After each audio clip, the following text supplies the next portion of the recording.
y bienvenidos a la segunda sesión de estas charlas de primatología en casa. Hoy tenemos como invitada a Mónica Ramírez, que nos va a hablar de su trabajo con los churucos. Antes de empezar y presentarla, les voy a pedir a todos los participantes que apaguen sus micrófonos. Creo que ya los tienen apagados, pero no los prendan durante la sesión porque hace interferencia y más bien al final va a haber espacio para preguntas o van escribiendo sus preguntas por el chat y al final va a haber un momento para poder hablar con Mónica sobre las inquietudes que les surjan a lo largo de esta presentación. Pues para mí es de verdad un honor presentar a Mónica. Con Mónica hemos trabajado desde hace más de 13 años con micos en el Nuevo Mundo. Mónica hizo la tesis de pregrado en la Universidad de Caldas, pero la hizo con la Fundación Proyecto Primates en los bosques de la Serranía de las Quinchas, siguiendo los monos araña. Y de ahí tuve yo la suerte de que se fue a ayudar a colectar los datos de mi tesis doctoral en la Estación de Biodiversidad Tiputini en Ecuador. Durante un año estuvimos estudiando los patrones de fisión y fusión de los monos araña y de ahí Moni decidió eh, devolverse a la Universidad de los Andes y empezar su maestría, la cual terminó trabajando con los churucos, monos churucos en el Parque Nacional Cueva de los Guácharos con Pablo Stevenson, y ahí terminó su maestría y decidió seguir el doctorado, que es lo que está haciendo hoy en día, también con los monos churucos, pero con un proyecto muy interesante sobre pues reintroducción y rehabilitación, que hoy nos lo va a mostrar con ese título tan bonito de Vuelta al Bosque. Entonces, Mónica, pues mil gracias por aceptar esta invitación y bueno, la audiencia es tuya.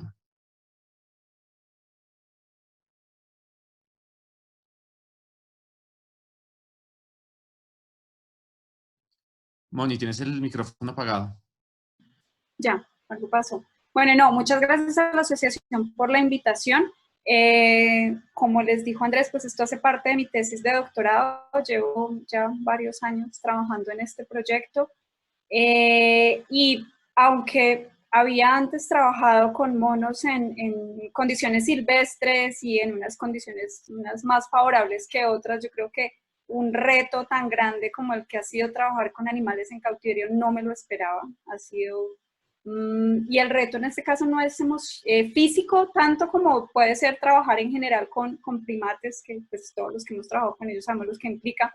El tema aquí emocional, administrativo y es súper fuerte, pero bueno, básicamente el mensaje con el que quiero empezar es que la gente se dé cuenta que estos procesos de reintroducción no son nada fáciles, no es tan sencillo como abrir una jaula y punto, se requiere de todo un trabajo colaborativo, de mucha gente, muchos recursos para que esto pueda funcionar, para que se lleve a cabo de una manera seria, y aún así el porcentaje de éxito es muy bajito, pero yo creo que vale la pena seguirlo haciendo. Entonces, bueno, les voy a contar más o menos una parte pequeña de lo que ha sido el proyecto. Quiero hacer como énfasis contándoles en cuáles son todos los pasos que se requieren para llevar a cabo un proceso de rehabilitación, para hacer una reintroducción, y un poco de lo que hemos encontrado en términos de comportamiento, de cuáles han sido como las funciones que potencialmente se estarían recuperando dentro del bosque con este proceso. Bueno, y ahí vamos viendo cómo va fluyendo.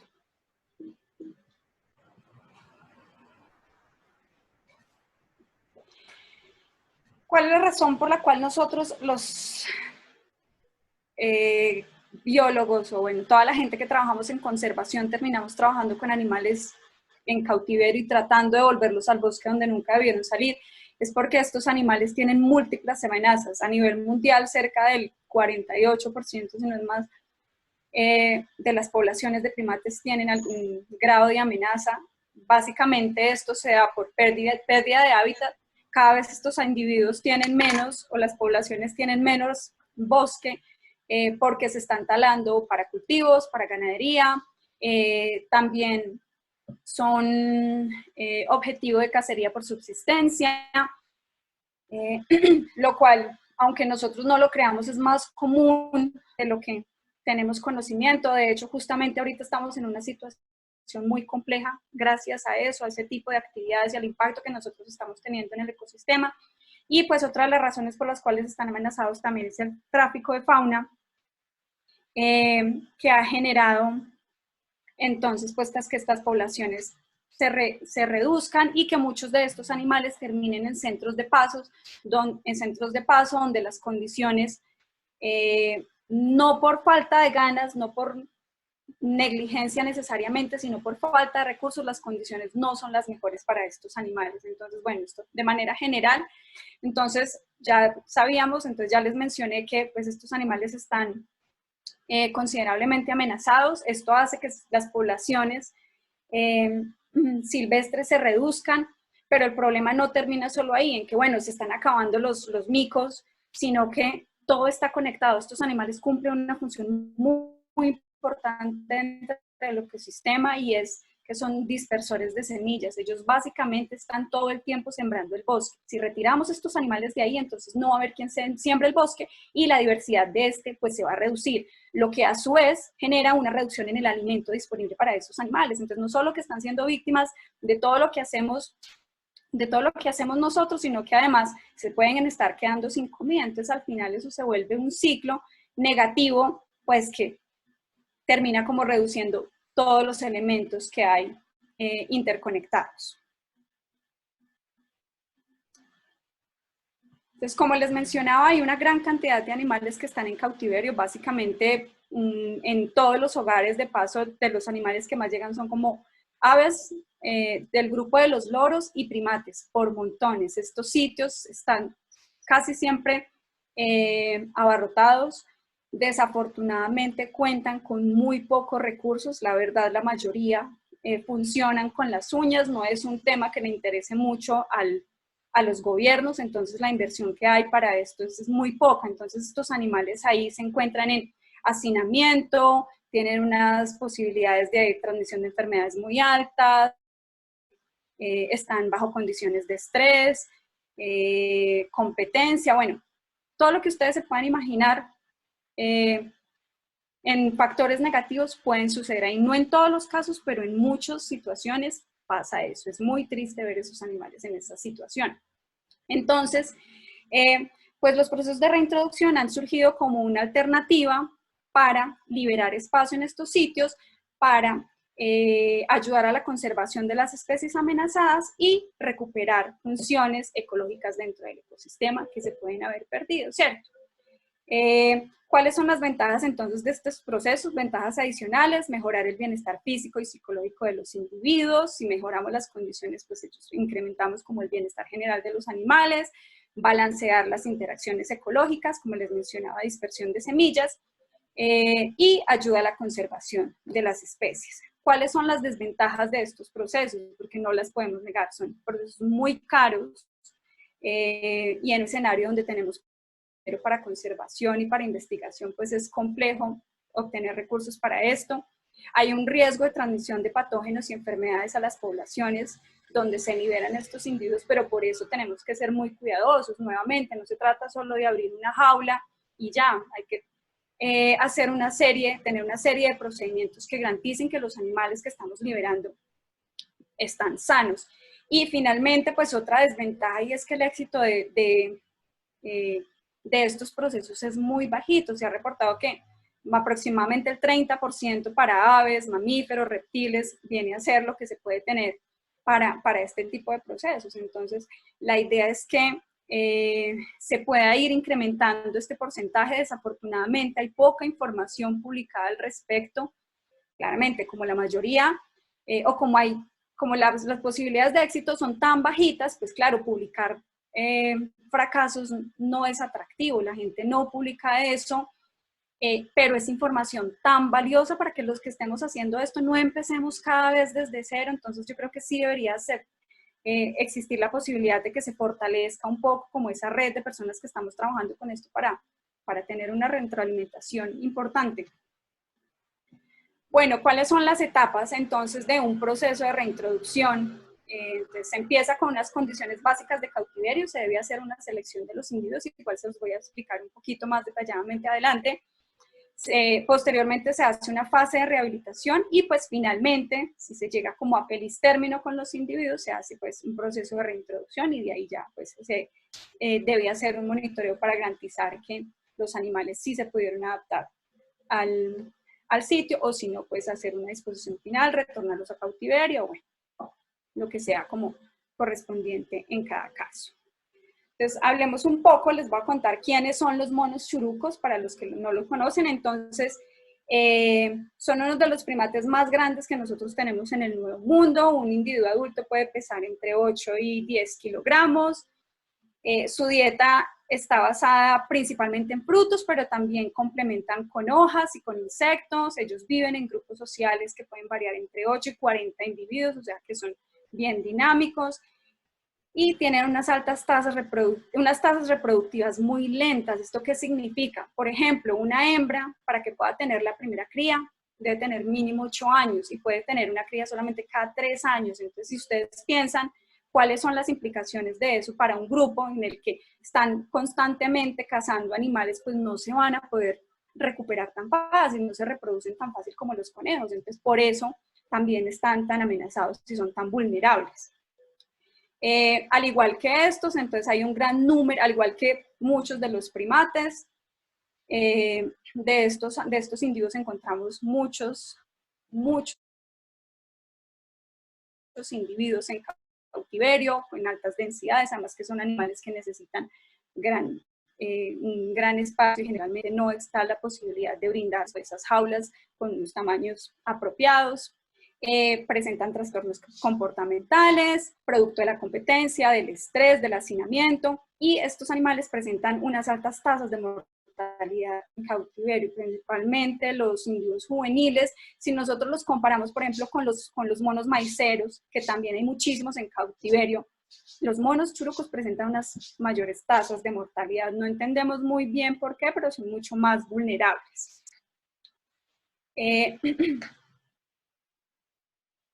Bueno, de manera general, entonces es un género que está ampliamente distribuido en Sudamérica, consta de 2 especies, pues se distribuyen como en 4 subespecies. Esto lo de los grupos ya lo había mencionado. Enfoquémonos un poquito como en su distribución en Colombia. Entonces nosotros acá tenemos 2 subespecies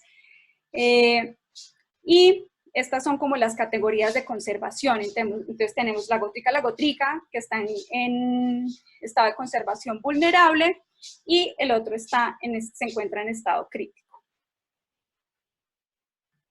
Bueno, ¿cuál es el propósito de nosotros al desarrollar este proyecto de reintroducción? No es solamente liberar los animales, ya, sino que queremos incrementar el conocimiento que hay alrededor de los procesos de reintroducción. Entonces, que nos dé clave cómo podemos mejorar estos procesos. Entonces, básicamente, como la pregunta general de mi tesis de doctorado, que no voy a incluir todos los puntos en este momento, pero como para que tengamos una idea, entonces, ¿cuáles son las implicaciones ecológicas y fisiológicas de los procesos de rehabilitación y reintroducción de los monos churucos? En este caso, nosotros entonces queremos adelantar el proceso de rehabilitación, de reintroducción, ver cómo es la respuesta comportamental de estos animales a las diferentes etapas del proceso. También determinar cuáles son los niveles de estrés que presentan los animales en cada etapa. ¿Por qué? Porque el estrés se ha identificado como una variable importante a la hora de determinar el éxito de estos procesos. Todos sabemos que, o bueno, les pasa igual que a nosotros, si nosotros nos estresamos, el sistema inmunológico se puede suprimir y eso nos hace más vulnerables a las enfermedades. Eso mismo pasa con ellos. Entonces, si hay animales en condiciones muy básicas, pues van a estar estresados y van a ser mucho más vulnerables, entonces quizás no van a tener la misma resistencia para soportar como situaciones adversas o poder explotar de manera adecuada el ambiente. Y finalmente nosotros entonces queremos saber, aunque esto es una pregunta mucho más largo plazo, ya vamos teniendo como algunas ideas de qué está pasando qué puede pasar en el bosque con estos animales cuando son liberados. Entonces, la pregunta, el otro objetivo entonces es monitorear cuáles son los efectos de estos primates sobre el funcionamiento del ecosistema, esto en términos de dispersión de semillas. Queremos saber si en algún momento ese potencial ecológico que tienen estos animales se puede recuperar. Bueno, entonces estos son los grupos de liberación que hemos hecho. Ahorita lo vamos a tener un poquito como más detalladito, pero entonces básicamente hemos hecho 3 liberaciones, una en el año 2017, otra en el año 2018 y la última fue a finales del año anterior. Entonces el primer grupo de liberación, con el primer grupo que trabajamos, entonces fueron con animales que provenían de la Corporación Autónoma del Alto Magdalena y Corpo Caldas. Nosotros después de, empezamos a trabajar con ellos en el año 2016, después de tocar muchas puertas, después de tener muchas trabas burocráticas con otras instituciones, en otros lugares. La Corporación Autónoma del Alto Magdalena nos abrió las puertas de una manera increíble, nos apoyó con el sitio de rehabilitación, con la zona de liberación, nos aportó como toda la parte logística para poder llevar a cabo este proceso de investigación. Entonces, todo el tiempo, y seguimos trabajando con ellos, y pues es una entidad que está muy comprometida en observación y con este tipo de proyectos ha sido bien interesante, y afortunadamente, entonces, también se han venido incorporando otras corporaciones. Entonces, Corpo Caldas también ha estado desde el principio con nosotros apoyándonos, nos ha proporcionado diferentes animales, también nos ha ayudado con la logística. Posteriormente se unieron la CBC, Cor Macarena, que es ahora donde estamos haciendo las liberaciones, Cor Antioquia, Cornare, la Secretaría Distrital de Ambiente, Vihuandina, bueno, una cantidad de entidades que le hacen a uno como mantener la fe en este tipo de proyectos, porque le ponen amor a este tipo de iniciativas. Entonces, bueno, este fue el primer grupo de liberación. Ya les cuento, vamos a hacer como un recorrido por quiénes han sido todos los individuos y de ahí, como paso a paso, las etapas. Entonces, este fue el segundo. El origen de esto ya eran unos individuos provenientes de la CBC, otros de la Corporación Autónoma, y el último grupo, entonces, ha tenido individuos de Cornare, Cor Caldas, Cor Antioquia y la Secretaría Distrital de Ambiente.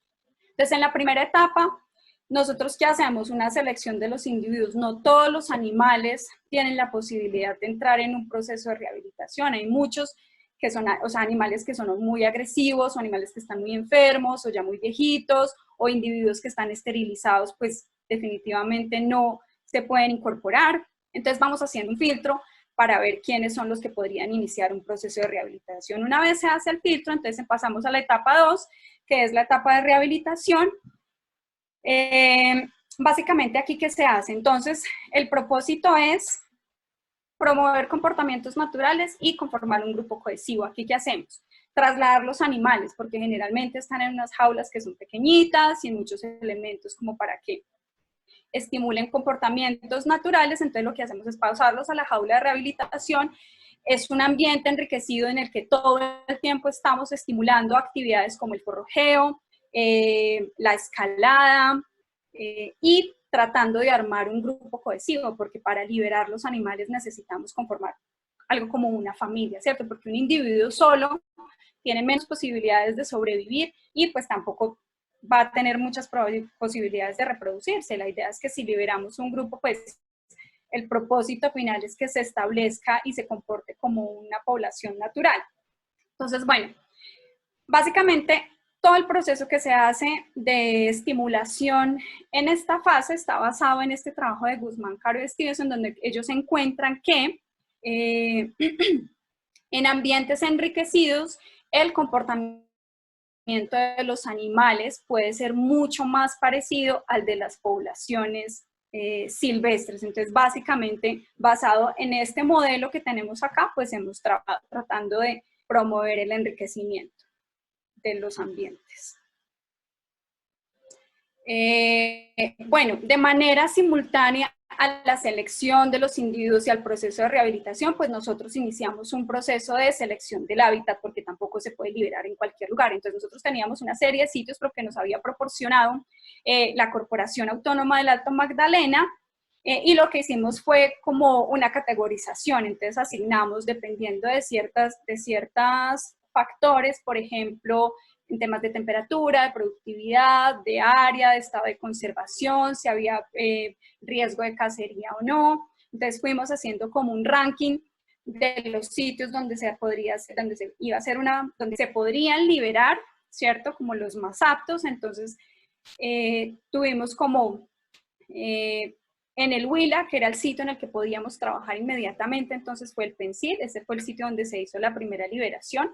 Otro sitio potencial fue Reisamuro, que es donde hicimos la segunda liberación. Teníamos, aunque Tomo Grande tenía como el ranking mucho más alto en términos de características del bosque, pues desafortunadamente por temas administrativos y otra serie de trabas no pudimos llevar a cabo el proceso ahí, pero entonces teníamos otros dos sitios que también cumplían como con las características. Como les digo, estas elecciones, nada se hace como de manera aleatoria, todo tratamos de hacerlo como basado en argumentos científicos y garantizando, o por lo menos teniendo cierta certeza que vamos a hacer las cosas bien dentro de nuestras posibilidades. Entonces, nosotros también estábamos tratando, entonces, este es un trabajo que publicamos el año anterior con mi profesor Pablo Stevenson. Entonces, ahí lo que hicimos fue una revisión de los sitios donde había monos atelinos, como monos de esta misma familia y monos churucos, y que tuviera también entonces registros de qué tanta oferta, qué tanta comida estaba ofreciendo el bosque. Y ahí entonces establecimos como cuál era la cantidad mínima de comida que debía tener un bosque para que hubiera presencia de churucos. Entonces de ahí establecimos que un mínimo debería ser 400 kilogramos por hectárea al año de fruta. Entonces es la comida que debe tener disponible en un lugar para que haya una población sana de monos churucos, porque pues, no los vamos a liberar en un sitio donde no haya comida suficiente para estos animales, teniendo en cuenta que son animales de tamaño grande y con unos requerimientos alimenticios particulares. Entonces, bueno, esto es un proceso que se va construyendo a lo largo del tiempo y tratando de identificar como cuáles son las características ideales para desarrollarlo. Bueno, un poco más específico, entonces, perdón, las zonas de liberación. Entonces, fue la zona del Pensil, que está en el sur del Huila. Esto es en el Parque Regional Natural Corredor Biológico Guácharos-Puracé. Es un sitio que está en una altura, en un rango de altura de 1800 a 2300 y una temperatura media de 12 grados. El segundo sitio, este ya es en los llanos orientales, más exactamente las reservas naturales Reisamuro Mata Redonda, en San Martín Meta. Es un sitio mucho más bajito, con una temperatura mucho más cálida, que al final entonces también decidimos trasladar el proyecto o hacer la segunda liberación en este lugar, porque en el primer sitio pues las temperaturas en las noches se bajaban mucho para los animales. Entonces no solo que son individuos que están tratando de aprender a ser silvestres, sino que además tienen el reto grandísimo de mantener la temperatura y puede ser un poco extremo para ellos. Entonces decidimos cambiar el sitio de liberación, aunque seguimos trabajando con la corporación, haciendo el proceso de rehabilitación en el mismo sitio de antes. Bueno, ¿cómo nos preparamos para volver al bosque? Entonces, ¿qué hacemos en todos los casos antes de llevar los individuos? Entonces, los animales se les hace una evaluación comportamental y física. Entonces ahí, en todas las etapas, como vamos haciendo filtros, en todas las etapas tomamos datos comportamentales. Esto que incluye tiempo invertido en alimentación, en interacciones sociales, en movimiento, en descanso, todo ese tipo de cosas que nos vayan mostrando qué tan apto no es el animal. Qué tanto tiempo pasa en el suelo o en la parte alta de las estructuras de la jaula, porque también un individuo que todo el tiempo está en el suelo, pues si lo soltamos en el bosque va a durar 2 segundos porque se lo va a comer alguien. Monitoreo sanitario, como les decía, nosotros no vamos a liberar animales que no garanticemos que están sanos. Entonces hay una serie de exámenes veterinarios con los que se cumple antes de hacer la liberación. Y pues también entonces se hace la instalación de sistemas de rastreo. En este caso tenemos collares de telemetría y de GPS para garantizar o por lo menos incrementar las posibilidades de encontrar los animales y poder seguirlos una vez son liberados, y si se alejan, tener la opción de devolverlos al grupo núcleo. No siempre es posible, igual los collares tienen un rango limitado, que es bueno, pero muchas veces limitado. O sea, hemos tenido situaciones en que perdemos los animales pese a que tenían collares, pero digamos que sí incrementa la posibilidad de tener como el grupo controlado y monitoreado. Se hacen actividades en la zona. Estos procesos no se hacen solos, no acabo solo con el trabajo de los investigadores o de las corporaciones o de las autoridades ambientales.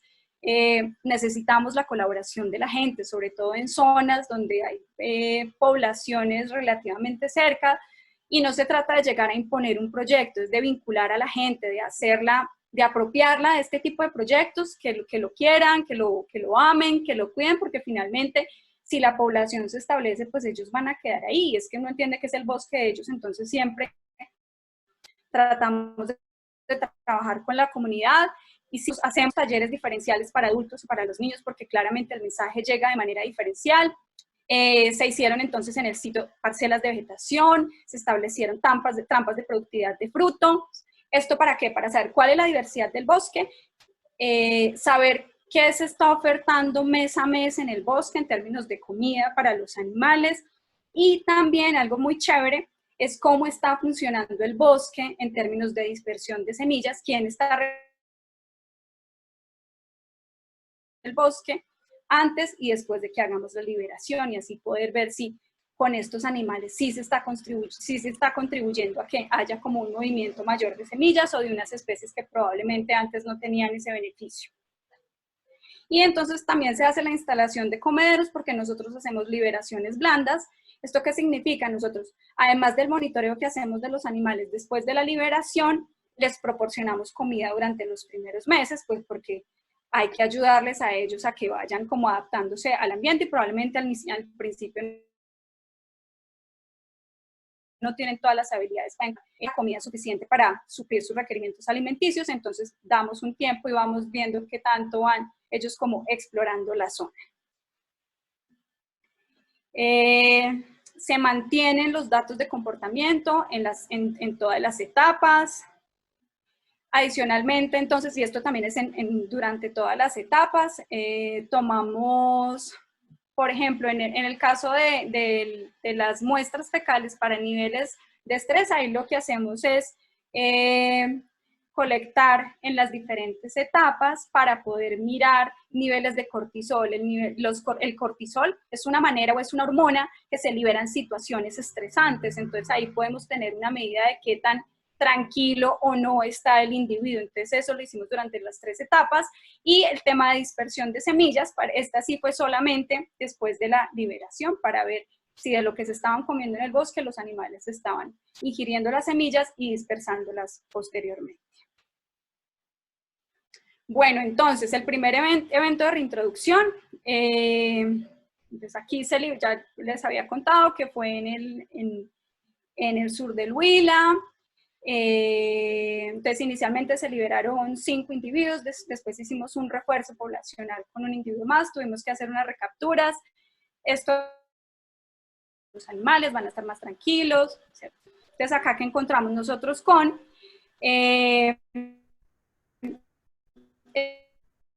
estas medidas que les contaba yo, que hicimos en unas curvas, y podemos ver cómo va cambiando los niveles a medida que va pasando el tiempo, o dependiendo de las características. Este es para las características del ambiente. Entonces, esto es un índice de enriquecimiento que se construye a partir de la cantidad de elementos que tenga la jaula y el área que tengan los animales para moverse. Entonces, vemos que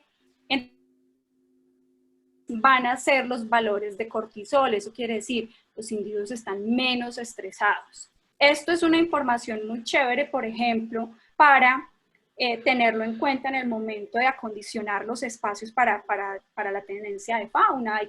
Es que ellos también se estresan, y ellos también se aburren. Si nosotros estamos aburridos en este confinamiento, imagínense lo que llevamos, no sé, un mes y nos enloquece la idea de que vamos a pasar quizás un mes más. Imagínense estos animales que llevan años y animales que nacieron para vivir en el bosque, para ser libres, entonces es natural, es un poco de sentido común que de verdad nosotros a veces son realidades muy ajenas a nosotros, pero que son como muy lógicas.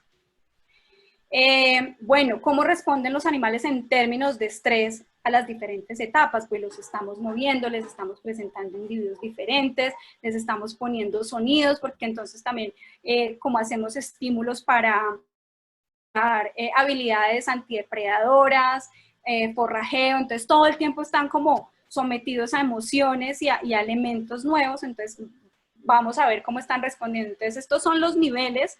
Entonces, ¿qué tan estresados están en condiciones básicas de cautiverio? En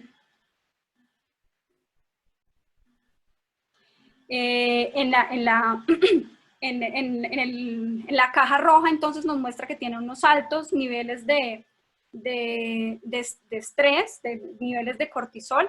Ya cuando pasan a una fase de rehabilitación, pues aunque hay una gran variación, obviamente hay que tener en cuenta una variación individual, no todos los individuos responden de la misma manera, sí se reduce, y cuando hacemos la liberación, la reintroducción, pues esos niveles se disparan otra vez claramente. Es un ambiente nuevo, pero esperamos que con el tiempo pues se vayan como normalizando y quizás asemejando a los niveles de las poblaciones silvestres. La idea es que en algún momento tengamos valores de referencia para comparar cómo es el comportamiento de estos niveles hormonales en poblaciones silvestres. Bueno, ¿cuál es la función que están cumpliendo entonces dentro del ecosistema? ¿Qué están comiendo? ¿Qué están dispersando? Entonces acá tenemos que estos los que hemos liberado, estos son los datos que tenemos ahorita para la zona de Reisamur. Entonces ellos están incluyendo, se están alimentando de 37 especies de plantas que están distribuidas en 19 familias. Entonces están incluyendo una cantidad de plantas importante, y muchas de estas familias han sido reportadas dentro de la dieta de poblaciones silvestres. Entonces ellos saben qué comer y están comiendo lo que deberían comer. Entonces por ahí va bien como el proceso. ¿Qué están dispersando? Si están cumpliendo su función, si si la población se llega a establecer ahí, entonces ¿será que sí van a poder aportar algo al ecosistema dentro de sus funciones originales, cierto? Entonces, de las muestras que colectamos, aproximadamente el 71% tenía semillas. Entonces, bueno, una eficiencia importante. Seguramente nos falta afinar un poquito más en el número de semillas, a ellos también, de colectas que nosotros podemos hacer. Seguramente no están dispersando todo lo que se están comiendo, pero ya están mostrando que sí están cumpliendo una función. Y entonces, de esto están dispersando entonces 20 especies pertenecientes a 20 familias de plantas. Entonces cerca del 50% de las especies que ellos están consumiendo están recibiendo el beneficio de la dispersión. Eso es un dato muy chévere porque vemos que se está como cumpliendo el propósito, y si nosotros logramos establecer, ahorita en este momento solamente hay 3 individuos, entonces los datos puede que en términos de número no sean muy representativos. Una población, pues vamos a restablecer una función muy importante dentro del ecosistema y vamos a ayudar realmente a la conservación de una especie y todos los elementos que hay conectados con esta especie. Bueno, entonces, a manera de conclusión, entonces tenemos que los procesos de rehabilitación promueven de manera efectiva comportamientos naturales. Los individuos liberados presentan mejoría en condiciones de uso de estrato y dieta, pero no necesariamente de actividad si la oferta de recursos no satisface las necesidades energéticas de los individuos. Bueno, esto es un poquito basándonos con lo que vimos en el pensil, pues que los animales pasaban mucho tiempo quietos porque se les bajaba mucho la temperatura, entonces ellos consumían alimento, pero quemaban toda esa energía tratando de mantener la temperatura, entonces no les quedaba como energía extra para desarrollar actividades como naturales. Entonces es importante tener en cuenta como cuáles son las condiciones a las que van a estar sometidas a los individuos. Lugares para reintroducción deben presentar una productividad mínima de frutos de 400, esto pues basado como en esta revisión que hicimos. Ambientes enriquecidos contribuyen a la reducción de los niveles de estrés. La liberación puede ser un evento estresante para los animales, sí, pero con una preparación adecuada y un monitoreo posterior se puede facilitar el proceso de adaptación para los individuos. Y finalmente, pues individuos reintroducidos pueden recuperar el rol ecológico dentro del ecosistema como dispersores de semillas. Ahí lo estamos viendo. Tengo, a ver, un par de videitos, yo creo que nos quedan, bueno, tenemos 4 minutos, estos videos son como de pocos segundos, entonces para mostrarles un poquito cómo, ¿qué pasa cuando nosotros soltamos los animales rápidamente? ¿Cómo se llevan a cabo? ¿Cuál es la respuesta de los animales? Obviamente cada quien es diferente, pero...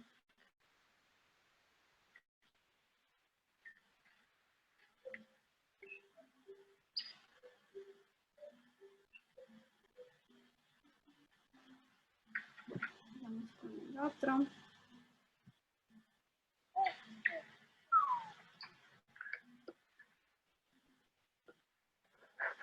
Hay unos que de verdad de manera innata saben lo que tienen que hacer. Micaela, que era una de las hembritas que trajimos de la CBC, hicimos la rehabilitación en la CAM y la liberamos en Reisamuro. Desde el primer momento que se abrió la jaula, subió al árbol y nunca más ha salido y nunca más ha bajado y lleva casi año y medio en el bosque, es ahora la que le enseña a todos, se movía súper bien como un churuco silvestre, es impresionante. Entonces, uno también trata como de predecir y de hacer una evaluación general del individuo, pero hay cosas también que es muy difícil predecirlas. Había otro individuo que se veía con unas características muy buenas y salió despavorido y era talentoso, pero quiero que vean acá, es la agilidad con la que ellos se están moviendo ahorita, a unas velocidades, a unas alturas impresionantes y les ha ido súper bien. En la segunda liberación tuvimos un accidente, un individuo se nos... Bueno, de hecho, en las primera y la segunda hemos tenido 2 muertes por caídas, pero pues también son cosas inevitables. Uno trata de ir mejorando, de ir afinando. Esas son las cosas que uno tiene que ir afinando, por ejemplo, en el proceso de rehabilitación, estructuras más inestables, pero también hay cosas que pues es la naturaleza, controlar todas las variables es imposible. Bueno, esto ya, bueno, finalmente entonces agradecimientos a todas las entidades que ven ahí en la parte de abajo que nos han ayudado, que se han comprometido con este proyecto, y a todas las personas que han sido asistentes de campo desarrollando sus tesis o solo por voluntariado, por amor. Seguramente me faltan otras personas, no conseguí las fotos de todos, pero bueno, esto es una construcción permanente y hay un montón de personas involucradas. Aquí solamente estoy mostrando las de campo, pero detrás de cámaras hay un montón de gente también como trabajando en este proyecto. Bueno, Moni, muchísimas gracias.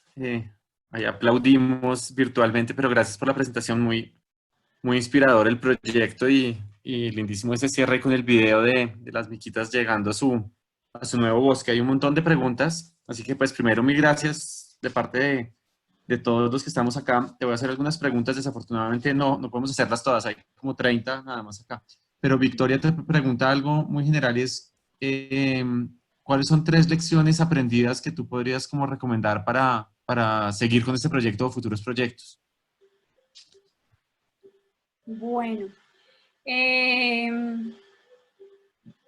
la primera, no me puedo encariñar con los animales. Porque es lo que yo quiero, eso fue lo primero que aprendí, que era lo que yo quería hacer quizás para el resto de mi vida, pero que necesitaba tomar una distancia porque me estaba desgastando emocionalmente y puede perder uno imparcialidad y objetividad cuando ellos se enferman o cuando pasa algo, ¿cierto? Y también para tener el criterio suficiente de decir, este animal es apto o no es apto, ¿cierto? Porque hay individuos que son súper tiernos y se vuelven como un bebé, pero si es un bebé no sirve y uno lo quiere mantener todo el tiempo, pero creo que eso es súper importante, tener el criterio suficiente para decir, para poder decir, este de pronto no le va a ir tan bien. Eso es lo primero. Otra importante, yo creo que fue el aprendizaje que tuvimos con las condiciones climáticas del sitio. Yo creo que sí hay que tratar de reducir como los ambientes extremos para los animales. Igual sigue siendo extremo en términos de depredadores, pero eso fue importante, como que llegamos a un sitio adecuado en términos de temperatura y eso. Y lo otro, tener una jaula de aclimatación y un tiempo considerable antes de soltarlos es súper clave, súper clave. Antes no lo habíamos hecho porque no teníamos los recursos suficientes, igual acá lo hicimos de una manera un poco artesanal, pero eso es importante. Como, yo creo que eso sí reduce mucho el riesgo de la dispersión de los animales y que haya otro individuo ahí como que esté familiarizándolos con el ambiente. Es chévere. Listo, Moni. Hay otra pregunta o varias preguntas. La gente está interesada en saber qué está pasando ahorita con el confinamiento y estos miquitos. ¿Hay gente allá confinada o qué está pasando en este momento con el proyecto? Bueno, afortunadamente todo se dio como dentro de nuestro cronograma, ¿cierto? Entonces nosotros teníamos una etapa, hicimos la apertura de jaulas en noviembre, finales de noviembre, se empezó la exploración, todo el tiempo hubo soporte alimenticio, hasta hace como 2 meses se le empezó a bajar, porque empezó la época de productividad, digamos que todo estaba, entre comillas, fríamente calculado, ¿cierto? Entonces empezaba la época de productividad, nosotros empezábamos a bajar la comida y ellos incrementaron el forrajeo. La última vez que Pablo Stevenson colectó muestras de fecales de ellos, encontró muchas semillas, ya se venían registrando muchas semillas, entonces sabemos que estaban utilizando el recurso alimenticio del bosque. Entonces, en este momento los animales no están siendo monitoreados, no se les está brindando soporte alimenticio. Número uno, porque primero se cerraba el ciclo de alimento. Igual hay mucha comida en el bosque, ellos estaban comiendo. Número dos, pues llegó el tema del coronavirus. Y número tres, y más importante, todo estaba dentro del cronograma y del presupuesto que nosotros teníamos para hacer monitoreo. En este momento no tenemos más presupuesto, estamos tratando de conseguir, porque sí sería bueno tener un monitoreo permanente. Valga la aclaración, no estamos haciendo monitoreo permanente desde hace un mes, pero la idea sí es que estamos como viendo y los funcionarios de la reserva le dan vuelta a los animales, o sea, como no está una persona como venía antes, pero porque económicamente y dentro del cronograma no se podía, pero en este momento están así y la idea es que estamos aplicando a más financiación para poder, porque es información súper valiosa, tenemos 3 individuos ahí que están muy bien, necesitamos continuar con eso, pero pues estamos limitados por presupuesto también. Qué bien, Moni. No, preguntan varias personas cuánto llevaban los individuos en cautiverio y también cuánto se demoró el proceso de rehabilitación con cada uno en los 3 procesos. Bueno, saber cuánto lleva un animal en cautiverio es muy difícil. Yo primero varía, yo puedo tener algunas fechas desde que llegaron a las corporaciones autónomas, pero de ahí para atrás no sabemos cuándo, porque la gente nunca dice la verdad. Los que los entregan o cuando se los decomisan, entonces no se sabe. Animales que pueden llevar meses, otros años, es muy difícil saberlo. ¿Cuánto duró el proceso de rehabilitación? Esto varió, entonces entre 5 y 6 meses los grupos, para el tercero era el que teníamos menos tiempo de hacer proceso de rehabilitación, lo hicimos fue más rehabilitación in situ en la reserva, y ese fue un poco más express, pero de manera particular es a los que mejor les ha ido. También hay digamos que Pablo tiene como una teoría que los animales también se acostumbran muy rápido al encierro, entonces de pronto hacer procesos muy largos no es tan bueno, pero digamos que todo eso es lo que estamos tratando de entender acá, tratar de calibrar tiempos, lugares, número de grupo, bueno. Bueno, y te hago la última pregunta de acá de las personas que están en Zoom, pero Vanessa te hace un par más de los que estaban conectados por Facebook. Juan Camilo y Victoria preguntan qué enfermedades se evalúan para soltarlos y además si surgieron problemas de salud después de las liberaciones. Bueno, hay una lista, a ver, entonces se hace tuberculosis, cargas parasitarias, se hacen hemogramas, chigela, leptospirosis, bueno, se hacen una serie de requisitos. Hay que tener en cuenta que hay unos que son más complejos que otros, pero la idea es que los animales vayan, se está viendo muy oscuro, que los animales vayan con todos estos requisitos. Problemas de salud tuvimos en particular con uno, la verdad, del último grupo fue un individuo que ya era un macho muy mayor, tuvo una infección en una mano y él antes había estado sometido a unos tratamientos médicos, como que se le había, mejor dicho, él parecía que tenía ya resistencia a un antibiótico y desafortunadamente cuando le dio esta infección en un dedito, como que el antibiótico no le funcionó muy bien, también era un individuo de avanzada edad, ya sabemos que pues eso nos hace más vulnerables, pero en general no hemos tenido complicaciones, o sea, una vez iniciamos los procesos como de salud como tal, no siempre han sido como eventos al azar o caídas o depredaciones, porque nosotros estamos haciendo monitoreo permanente. Perfecto, Vane, si quieres seguir con las preguntas de Facebook. Listo, listo. Hola, Moni, muchas gracias a ti por la presentación. Tengo una pregunta de un usuario de Facebook que dice sobre el sitio, pregunta sobre el sitio. Ya que fue una reintroducción, esta persona quisiera saber si se reconoce cuáles fueron las causas de la extinción de la zona y si estos factores se están controlando ahora. Bueno, en el primer sitio, que era en Guácharos, pues en la zona de amortiguación, hubo destrucción de hábitat y cacería históricamente, pero claramente cuando nosotros hicimos esto ya es un área protegida, son áreas protegidas, entonces con eso garantizamos de que por lo menos presión por cacería no haya, porque no tiene sentido liberar un animal. O sea, es uno de los requisitos, garantizar que el factor por el cual la población desapareció en este sitio pues ya no exista. Básicamente todos han sido como por cacería y alteración del hábitat, pero históricamente, en los años recientes no, porque además, por ejemplo, en el corredor biológico llevaba ese bosque en recuperación bastantes años, entonces pues estaba como muy bien la situación.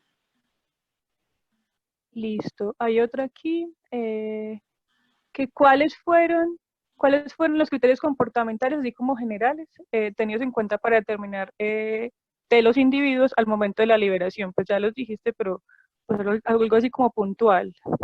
Bueno, sí, no, tasas, digamos, tiempo que invertían en forrajeo, que todas las tasas comportamentales de forrajeo, alimentación, descanso, se parecieran medianamente a las reportadas para poblaciones silvestres, que fueran individuos idealmente que no pasaran mucho tiempo en el suelo, porque eso reduce la posibilidad cierto, que usen los estratos altos, que sean ágiles, o sea, un individuo también, y que muestre empatía por su grupo, un individuo que no interactúe de maneras, que no tenga interacciones sociales con los otros, probablemente cuando lo soltemos va a salir disparado o no va a querer interactuar con nosotros y necesitamos conformar un grupo.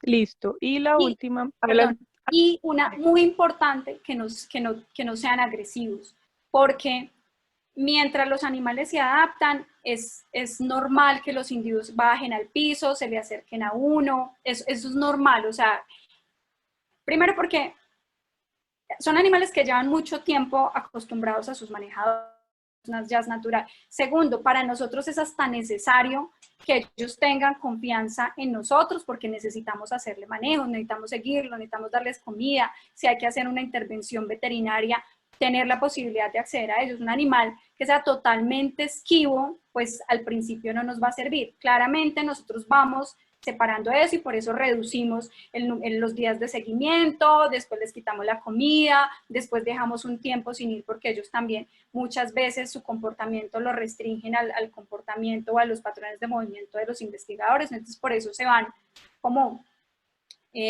deshabituando de las personas, pero inicialmente es importante también que sea un individuo que le tenga una confianza y que no sea agresivo, porque yo no, tampoco puedo exponerme ni exponer al resto de los integrantes del equipo. Listo, muchas gracias. Y hay una última con respecto al grupo, el último grupo que tienes, que decías que quedan 3 individuos. Me preguntan qué va a pasar con esa tropa, que si vas a meter más individuos o qué va a pasar. Solo eso y ya. Pues la idea sí, la idea es que hagamos refuerzo poblacional, ya tenemos ahí unos individuos que están muy bien, ya tenemos una jaula como de aclimatación, el sitio está dentro, esta semana estábamos haciendo los análisis de productividad con Pablo, mi profesor, y está dentro de los más productivos, y hay una cantidad de especies, o sea, este sitio es súper, súper lindo. La idea es hacer refuerzo, pero en este momento estamos tratando de conseguir financiación porque pues, todo vale, yo necesito dinero para mantener los animales, para mantener el asistente en campo, o sea, todo cuesta y en este momento no tenemos financiación, pero la idea sí, o sea, yo sí quisiera que esto se hiciera por el resto de la vida, si es posible, pues, y conformar un grupo, no es que vaya, aclaración, no es que quiera meter todos los micos que estén en cautiverios allá, no, pero sí conformar un grupo con el tamaño y las condiciones de una población natural, valga la aclaración. Listo, muchas gracias. Por mí ya no tengo más preguntitas. Bueno, Moni, antes de darle la palabra a Sebastián, hay una preguntita más que de pronto es relevante. Preguntan por acá qué recomendaciones o qué consideraciones le dirías a la gente que trabaja en los centros de paso donde llegan estos animales para hacer con los, pues digamos que con los churucos en aras de que estén en mejores condiciones para las liberaciones o para las reintroducciones. Yo sé que es difícil, pero espacios, las jaulas, o sea, son animales de tamaño muy grande y en general yo entiendo que hay limitaciones, o sea, que no necesariamente es decisión de ellos, pero sí es posible hacer jaulas más grandes y con mayor enriquecimiento, por favor, porque para ellos es súper clave y en verdad yo no entiendo muy bien por qué, pero los churucos se deprimen, o sea, es fácil reconocer un animal deprimido y literalmente se mueren de tristeza. No sé cómo funciona, pero de verdad se mueren de tristeza y en los churucos es súper fácil verlo. Entonces, espacios más grandes y con elementos para que ellos se entretengan porque son los animales más grandes que tenemos en Sudamérica y en unos espacios equivalentes a no sé, 2x2, es complicado. Bueno, Moni, muchas gracias. Y Sebas, ¿tienes algunos anuncios? Sí, bueno, primero muchas gracias a Mónica y a todas las personas que nos acompañaron hoy. Antes de terminar, les queremos recordar las personas interesadas que pueden hacerse socios de la Asociación Primatológica Colombiana entrando a la página web. Aquí encontrarán información del proceso para conseguir su membresía o para renovarla. También encontrarán algunos de los beneficios como acceso a algunos recursos desde la plataforma, descuentos en talleres y demás eventos organizados por la APC, así como participación en proyectos derivados de la asociación. Les contamos también que tenemos un nuevo comité para los miembros de la asociación que tiene como objetivo asesorarlos en la búsqueda de alternativas de financiación para sus propuestas de investigación en temas relacionados con primates y también podemos apoyarlos en la revisión de sus propuestas antes de que apliquen a las convocatorias o revisión de sus manuscritos antes de someterlos a las revistas de su interés. Entonces les voy a dejar el enlace a la página en el chat y de nuevo muchas gracias. Sebas, mil gracias. Y bueno, ya para terminar, pues primero que todo, un agradecimiento gigante a Mónica, el trabajo que han hecho es increíble y de una persistencia impresionante. Y bueno, ya tener estos 3 miquitos ahí, digamos que es el comienzo de un proceso que ojalá termine en una población de churucos ahí establecida en el futuro.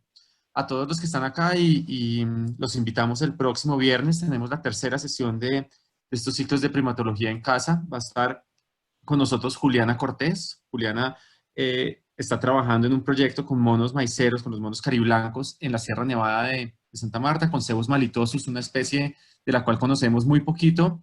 Y vamos a oír sobre su trabajo de estudio y de conservación también. Entonces están muy invitados y ayúdennos a regar la noticia. Los esperamos a todos acá en este punto de encuentro de primatólogos y gente que quiere o se interesa en los primates. Entonces, desde la APC les deseamos una linda semana y los esperamos en una semanita acá para seguir con estas tertulias de primatología en casa. Entonces, que estén muy bien y nos vemos en una semana. Hasta luego.